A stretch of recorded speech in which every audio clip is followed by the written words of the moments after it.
6월 16일 별미 큐티입니다. 함께 기도하겠습니다. 하나님 아버지, 오늘도 새로운 하루 또 새로운 시간을 허락해 주심을 감사합니다. 합당한 하늘의 말씀으로 오늘 하루 힘있게 살아갈 수 있도록 도와주시옵소서. 예수님의 이름으로 기도합니다. 아멘. 오늘의 말씀은 역대상 17장 1절에서 15절 말씀입니다. 역대상 17장 1절에서 15절 말씀을 봉독하겠습니다. 다윗이 그의 궁전에 거주할 때에 다윗이 선지자 나단에게 이르되 나는 백향목 궁에 거주하거늘 여호와의 언약궤는 휘장 아래에 있도다. 나단이 다윗에게 아뢰되 하나님이 왕과 함께 계시니 마음에 있는 바를 모두 행하소서. 그 밤에 하나님의 말씀이 나단에게 임하여 이르시되 가서 내 종 다윗에게 말하기를 여호와의 말씀이 너는 내가 거할 집을 건축하지 말라. 내가 이스라엘을 애굽에서 올라오게 한 날부터 오늘까지 집에 있지 아니하고 오직 이 장막과 저 장막에 있으며 이 성막과 저 성막에 있었나니 이스라엘 무리와 더불어 가는 모든 곳에서 내가 내 백성을 먹이라고 명령한 이스라엘 어느 사사에게 내가 말하기를 너희가 어찌하여 내 백향목 집을 건축하지 아니하였느냐고 말하였느냐 하고 또한 내 종 다윗에게 이처럼 말하라.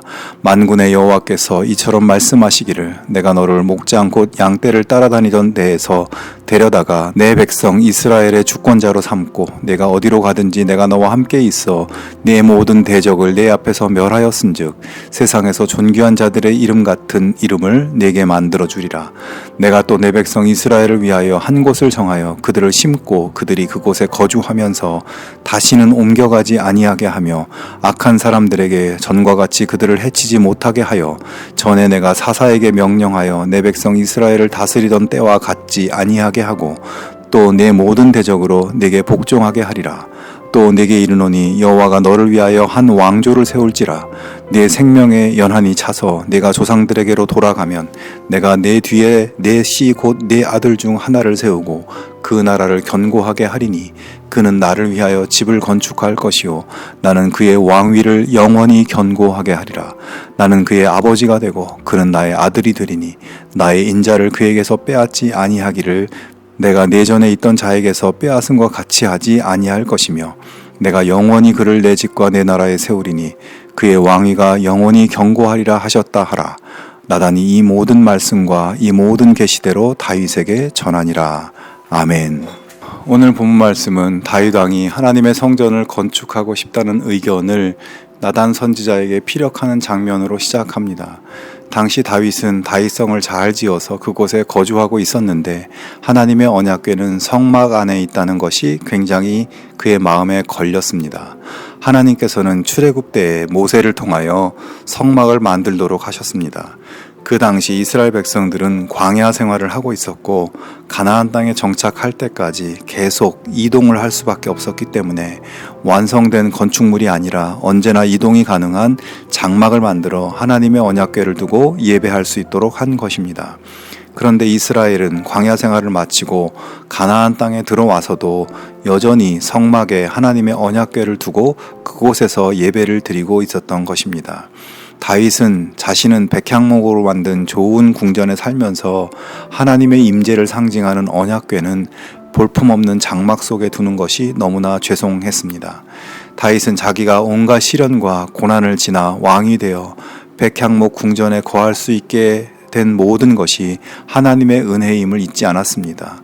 양을 치는 소년 목자에 불과했던 자신을 지금까지 보호해 주시고 인도해 주시고 고난과 위기를 극복할 수 있게 하신 하나님께 대한 순수한 사랑과 하나님 아버지께 잘 해드리고 싶은 자녀의 마음을 가지고 있었던 것입니다.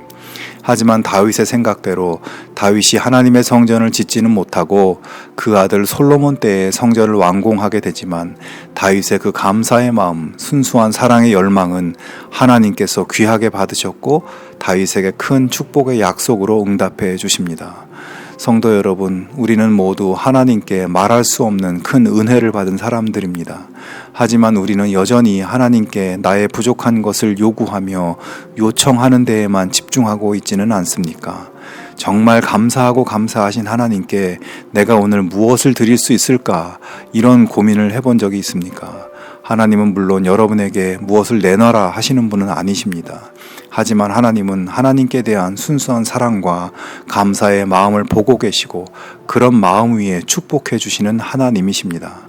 하나님께 무엇을 요청할까 보다 지금까지 베푸신 하나님 은혜를 감사하며 오늘 내가 하나님께 무엇을 드릴 수 있을까를 묵상하며 하나님께 나아갈 수 있는 우리 모두가 되기를 축복합니다. 다윗이 하나님의 성전을 짓고자 하는 생각에 대해 하나님께서는 나단 선지자를 통해 말씀하십니다. 4절에 너는 내가 거할 집을 건축하지 말라고 말씀하게 하십니다. 그러면서 하나님께서는 애굽에서 탈출하여 오늘에 이르기까지 집에 있지 않으셨고 이 장막에서 저 장막으로 옮겨 다녔다. 이스라엘의 어떤 지도자에게도 나의 집을 건축하라고 한 적이 없었다. 나는 집에 있지 않고 백성들이 어디에 있든지 그들과 함께 있다라고 말씀합니다. 여러분, 이 말씀은 굉장히 중요한 의미를 가지는 말씀입니다. 하나님은 집이나 건축물이나 텐트 안이나 어떤 공간에 거주하는 분이 아닙니다. 하나님은 공간에 제한받으시는 분이 아니고 계시지 않는 곳이 없는 어디에나 계시는 하나님이십니다. 하나님을 믿고 하나님을 사랑하는 자기 백성들이 어디 있든지 거기에 함께 계시는 분이십니다. 하나님은 지금 다윗에게 근본적으로 나는 굳이 성전이 필요하지 않다는 것을 밝히고 계신 것입니다. 물론 거룩한 공간을 만들어서 구별하여서 하나님께 예배하는 일이 사람들에게 필요했기 때문에 나중에 성전을 짓는 것을 허용하시지만 정말 중요한 것은 하나님은 어디에나 계시고 공간 안에 제한되지 않으심을 말씀합니다. 그러므로 우리 삶에 어디에나 계시고 나와 언제나 함께 하시는 하나님께 바로 그 자리에서 삶의 예배로 영광 돌리는 삶을 살아가는 우리 모두가 될 수 있기를 주님의 이름으로 축복합니다. 함께 기도하겠습니다. 하나님 아버지, 하나님의 크신 은혜를 마음에 감사하며 하나님께 영광으로 올려드릴 수 있는 저희들 삶이 되게 하여 주시옵소서. 우리 삶 가운데 언제나 동행하시는 하나님과 함께하는 믿음의 길 걸어가게 하여 주시옵소서. 예수님의 이름으로 기도합니다. 아멘. 계속해서 묵상과 기도로 나아가겠습니다.